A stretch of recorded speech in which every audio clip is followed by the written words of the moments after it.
Hello. কে বলছেন? দেখো তো, চিনতে পারছো কি না আমাকে? না, চিনতে পারছি না। বলেন কে আপনি? এত তাড়াতাড়ি ভুলে গেছো আমাকে? মনে রাখার মতো কি কোনো কারণ আছে যে মনে রাখবো? তো এতদিন পরে কি মনে করে ফোন দিলেন? বেঁচে আছি না মরে গেছি এটা জানার জন্যে? মরি নেই, বেঁচেই আছি। আমি তো আপনাকে আগেই বলেছিলাম, কেউ ছেড়ে চলে গেলে কেউ মরে যায় না, কিন্তু কিভাবে যে বেঁচে থাকে সেটা শুধু সেই জানে। আপনাকে বলে লাভ নেই, আপনি ওগুলো বুঝবেন না। আচ্ছা যাই হোক, এত কিছু আপনাকে বলে কি হবে? আপনি কেমন আছেন?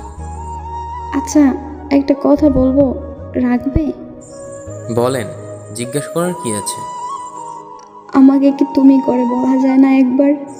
আমার কি অধিকার আছে আপনাকে তুমি করে বলবো? বললেন না তো, কেমন আছেন আপনি?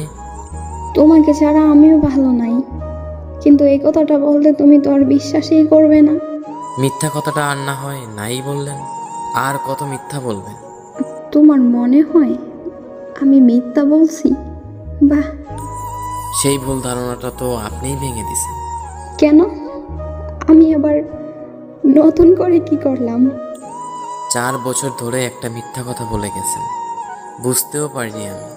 কতই না বলতেন ভালোবাসি ভালোবাসি, কিন্তু এটা যে মিথ্যা বুঝতেই পারিনি।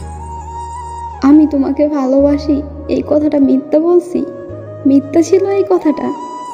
তা নয় তো কি, সত্যি বলছেন? যদি ভালোই বাসতেন তাহলে মাঝপথে ছেড়ে এইভাবে চলে যেতে পারতেন না। একবার হলেও ভাবতেন আপনি চলে গেলে আমার কি হবে, আমি কিভাবে থাকবো। কি হলো, চুপ করে আছেন কেন? কিছু বলেন। না, আর কি বলবো? বলার মতো কি আছে আমার? একটা কথা কি জানেন, আমি নিজের থেকেও বেশি আপনাকে বিশ্বাস করতাম। আমি সবসময় ভাবতাম আপনি কথা দিয়ে কথা রাখতে পারেন। যেদিন আপনি আমার হাতে হাত রেখে কথা দিয়েছিলেন, তারপর থেকে আমি ভাবতাম আপনি শুধু আমার। আচ্ছা যাই হোক, বাদ দেন এগুলা। কোথায় আছে সে? এই তো, বন্ধুদের সাথে বাহিরে গিয়েছে।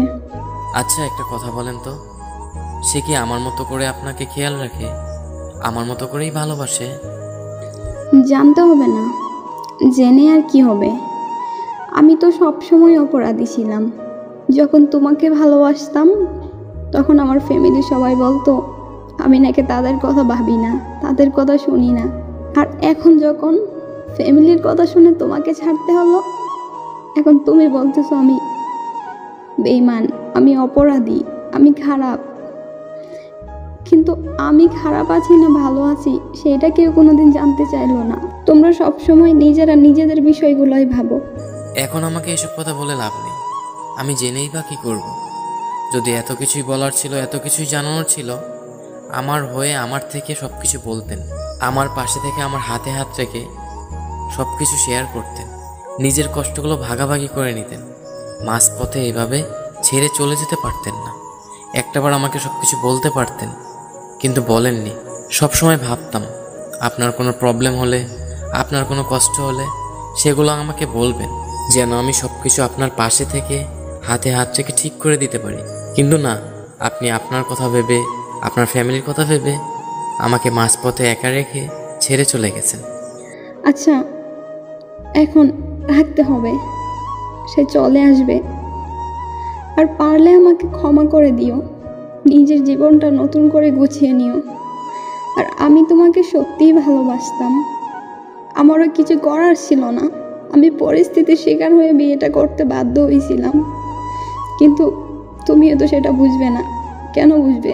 আমার মা বাবাই যেহেতু বুঝে নাই, তুমি তো একটা পরের ছেলে, তুমি আমাকে কি করে বুঝবে? সত্যি আমিও ভালো নাই, আর যদি পারো আমাকে ক্ষমা করে দিও। ভালো থেকো। আচ্ছা, রাখলাম। এই শুনেন, হ্যালো হ্যালো।